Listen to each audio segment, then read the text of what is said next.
BBA, BCA, BCom Computers, 100% placement guarantee. I create Degree College, Kukatpalli, Hyderabad.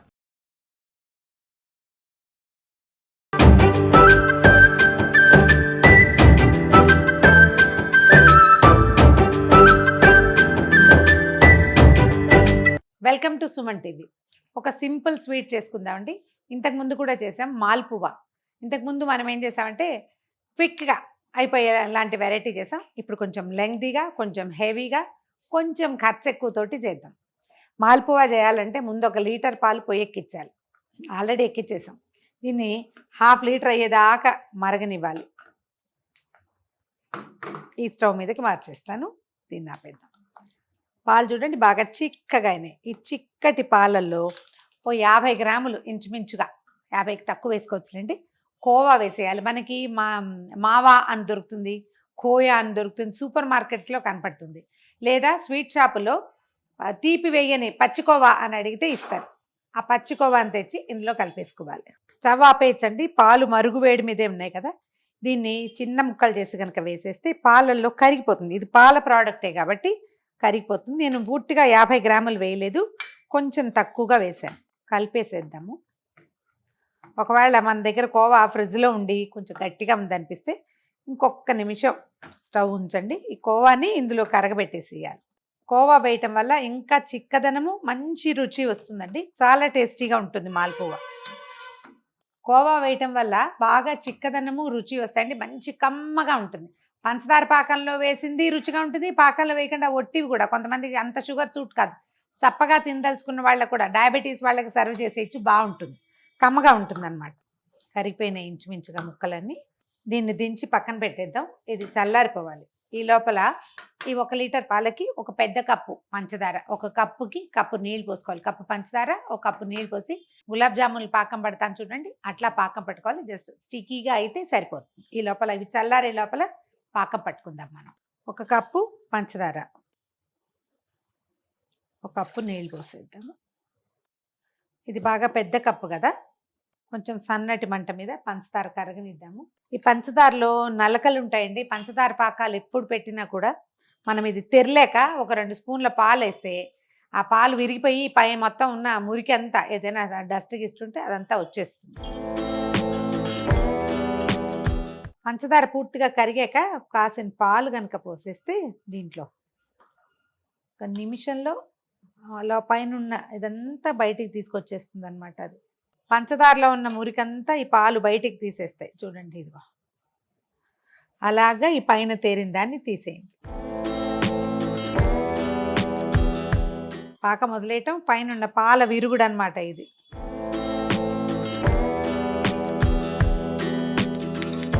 పంచదార పాకం ఎప్పుడు పెట్టినా ఈ మెథడ్ చేసుకుంటే దాంట్లో ఉన్న నలకలు, నలుపులు అవి వచ్చేస్తాయి. ఈ మరుగుతున్న పాకంలో కొద్దిగా మన కుంకుమ పువ్వుని చిన్న ముక్కలు చేసి వేసేయండి.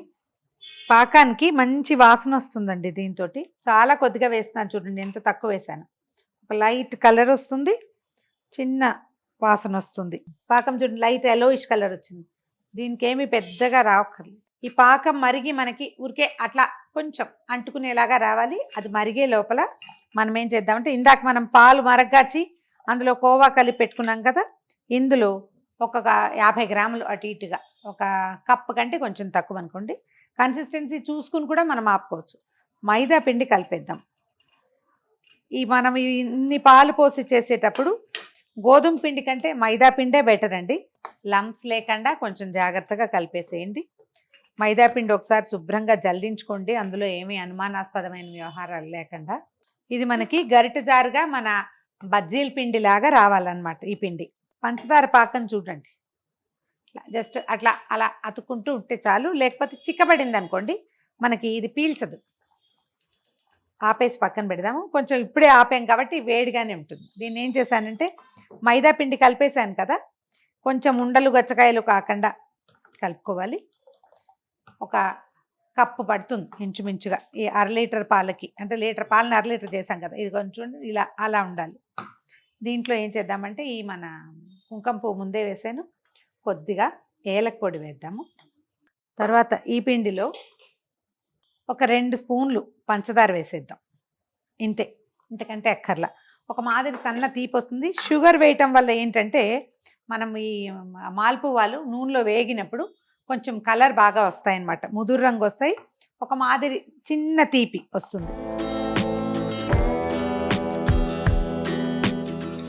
మైదా పిండి నాని చిక్కబడుతుంది.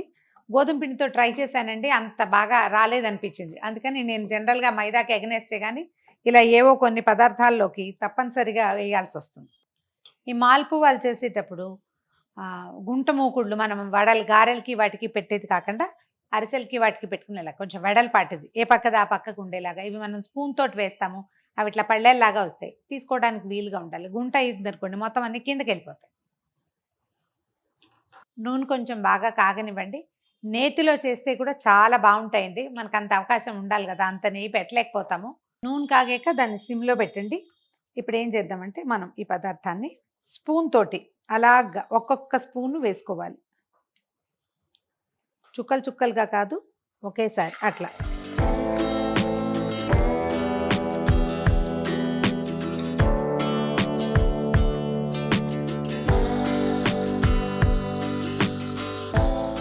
వేసిన వాటిని ఒక్కొక్క దాన్ని తిరగేసేద్దాం. డార్క్ కలర్ వచ్చేసింది. అలాగా కదపకపోతే ఒకదానికొకటి అంటుకుపోతాయి, పాలు కదా. తిరగేసేది.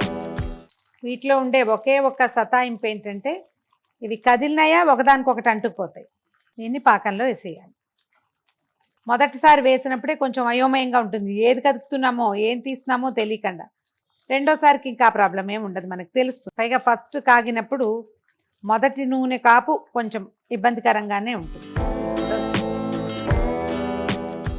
కొంచెం ఒత్తేస్తే నూనె ఓడిపోతుంది, దాన్ని తీసి పాకంలో వేసేయటమే. ఇంత వేగినా చాలు, మరీ ఎంతకంటే ముదురు వేపు రానివ్వాల్సిన అవసరం అయితే లేదు. చపాతీలాగానే మొదటి వాయ సుమారుగా వస్తుంది. దోశలు చపాతీలు చూడండి, మొదటిసారి ఫస్ట్ ఇది వేయగానే అంత బాగా రాలేదు, దేశపటం వచ్చింది అలా అనిపిస్తుంది కదా, ప్రపంచ పటాలు వస్తాయి. చేయి తిరిగిన వాళ్ళకు కూడా అవుతుందండి అట్లా. కొంచెం రెండోసారి మూడోసారి వేసేసరికి బాగా వస్తుంది.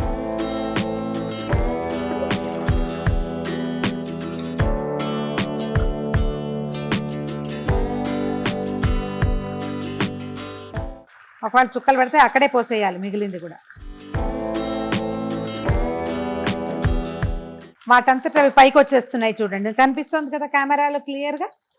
ఆ పైకి వచ్చిన వాటిని కదపాలి, కింద ఉన్నవి ఆటోమేటిక్గా వచ్చేస్తాయి కాస్త నూనె కాగితే. ఇది వేగాక తిరిగేసుకుందాం. ఎక్కడో ఒక చోట మంట సరిగా అందట్లా, అక్కడ కొంచెం సతాయిస్తుంది. అది అతుక్కుపోయింది. అతికిన దాన్ని ముట్టుకున్నామా ఇంకా వెందు మాట. ముందు వేసిన వాటిని మనం పాకల నుంచి తీసేసేయచ్చు.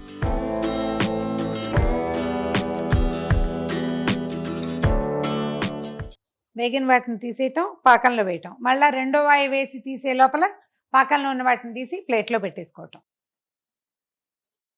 లాస్ట్ వాయి కరెక్ట్గా మనం కలిపిన పిండి మనం పెట్టుకున్న పాకం ఎగ్జాక్ట్గా సరిపోయినాయండి. ఇవి ఏంటంటే ఏదైనా ఒకటి కొంచెం అంటుకుంటుంది, మిగిలినవన్నీ లేచి వచ్చేస్తాయి. ఒకవేళ అంటుకున్న దాన్ని విసురుని మాత్రం కదపకండి, ఎందుకంటే ఇది ఫ్లాట్ బౌల్ కదా పెట్టింది. కొంచెం నిదానంగా గరిటతోటి కదిపితే అది కూడా వేగిపోతుంది. చివరికి వచ్చేసింది కదా పాకం, అది అడుక్కిపోయినాయి చూడండి. ఒక 2 నిమిషాలు ఉంచి తీసేసేయచ్చు. ఇందులో గులాబ్ జామున్ పాకం మిగిలిపోతుంది. మర్నాడు మూడో రోజు డబల్ కా మిఠాయి చేసుకోవచ్చు. ఇది కూడా అంతే. ఈ చివర వేగిన వాటిని కూడా పళ్ళెంలో వేసేస్తున్నాను. మనం ఒకవేళ పాకం బాగా పీల్చలేదు, మీకు అలాంటి డౌట్ ఏం అక్కర్లేదు. ఓసారి మొత్తం మీద పోసేసేయటము, మళ్ళీ దీన్ని అలాగా వంచేయచ్చు. ఏవేమైనా కవర్ అవ్వలేదన్న డౌట్ ఉంటే ఇలాగనమాట మళ్ళీ వంచేస్తే మొత్తం పాకం బయటకు వచ్చేస్తున్నారు.